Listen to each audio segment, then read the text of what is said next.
The dog came every day. Rain or shine, snow or dust, it didn't matter.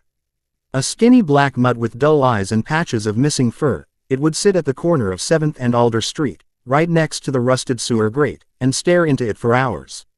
It began as a curiosity for the locals. On their morning commutes, they'd spot the dog crouched down, tail tucked under, its muzzle hovering just above the sewer grating. At first, they assumed it was looking for warmth or maybe food.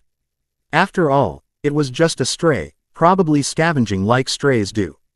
But days turned into weeks, and the dog's habit never changed. People began to talk. "He's waiting for something," said Mrs.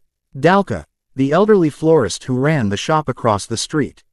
"Maybe something fell in," offered a construction worker. Dogs are persistent, but it wasn't just the dog's persistence that unnerved people. It was how still it became, how silent. Not once did it bark. Not once did it chase kids or cars. It just stared. By the 4th week, children had named it Shadow, for the way it blended into the curb and because it seemed like it belonged to something not quite real. The name stuck. Tourists even stopped to take photos. "Have you seen the sewer dog?" they'd ask each other. And then, without warning, Shadow vanished. On a particularly foggy Thursday morning, commuters stopped in their tracks. The curb was empty. No black figure, no staring eyes, no matted tail. Just the sewer grate, cold and dark. It should have been a relief. But it wasn't. The silence left behind was deafening. Something felt wrong, like an unfinished song or a door left open in the middle of the night. By noon, a small crowd had gathered. The street was abuzz with speculation. Some said Shadow had finally moved on. Others believed it had died. But Mrs. Dalka, her hands trembling as she clutched a bundle of daisies, whispered, "I think he went in." People laughed, uneasily. Dogs can't open manholes. But that seed of unease had been planted. And it didn't take long for someone to call city maintenance. 2 workers arrived just after 3 p.m., clad in reflective vests and gloves. The crowd leaned in as they pried open the rust-covered lid. A foul wave of stagnant air rose to meet them. One worker gagged, the other shone his flashlight into the black. For a long moment, they saw nothing. Just sludge and brick and the usual crawl of rats and insects. Then, wait, what is that? At the far edge of the tunnel, barely visible, was a glint. Not metal, not water. Something else. They lowered a rope ladder and descended. What they found made the town's blood run cold. About 20 feet in, the sewer opened into a side chamber, unused and sealed off decades ago. There, buried under grime and time, were bones.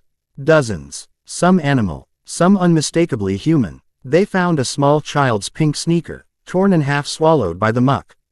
They found wallets, cracked cell phones, a rusted chain with a cross. And in the center of it all was Shadow. Still, silent, lying on his side, his ribs rising and falling faintly. Weak, but alive, he had been guarding them. Shadow was lifted out of the sewer with careful hands and taken to a vet, where they found signs of severe malnutrition and a leg fracture. But he survived, and when the police investigation launched, it uncovered something far worse. That part of the sewer had once been connected to an old storm drain that led to a series of underground passages beneath the city. In the late 80s, several children and women had gone missing. No evidence had ever been found. No bodies, no closure. Until now, DNA tests confirmed identities. Families who had been grieving for decades were notified. Closure, bitter and too late, came like a storm. And through it all, Shadow remained silent. Some believed he was the dog of one of the victims, a child who had vanished without a trace. Others claimed he'd been drawn there by something no human could sense. That he was watching over them, waiting for someone to finally look. When he was well enough to stand, Shadow was adopted by Mrs. Dalka, who gave him a warm bed in her flower shop. He never stared into the sewers again. But sometimes, late at night, he would sit by the door and whine, as if remembering what he had found in the dark. The city installed a small bronze plaque near the sewer grate where he'd sat for so many weeks. It simply read, "He watched when no one else did. He waited until the truth came out. To the guardian in the shadows, thank you." And Shadow, the silent sentinel of Alder Street, lived out his final days in the sunlight he had always deserved.